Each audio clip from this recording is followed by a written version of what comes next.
అందరికీ ఈరోజు మా హస్బెండ్ లంచ్ బాక్స్కి అయితే నేను ఎండు చేపల్లో ఎగ్స్ వేసి కర్రీ చేశాను.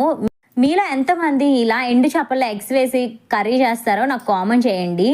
ముందుగా ఆయిల్ వేసి జీలకర్ర వేసుకుని సన్నగా తరిగి పెట్టుకున్న ఆనియన్స్ని కరివేపాకును వేసి కొంచెం సేపు బాగా కలుపుకొని తర్వాత ఒక చిన్న సైజ్ టమాటా కూడా వేసి అల్లం వెల్లుల్లి పేస్ట్ వేసి ఇంకోసారి బాగా కలుపుకొని చేపలను అయితే వేసేసాను. ఎండు చేపల్ని మా సైడ్ అయితే పట్టి సవడ్లు అంటారు. మీ సైడ్ ఏమంటారో తప్పకుండా కామెంట్ చేయండి.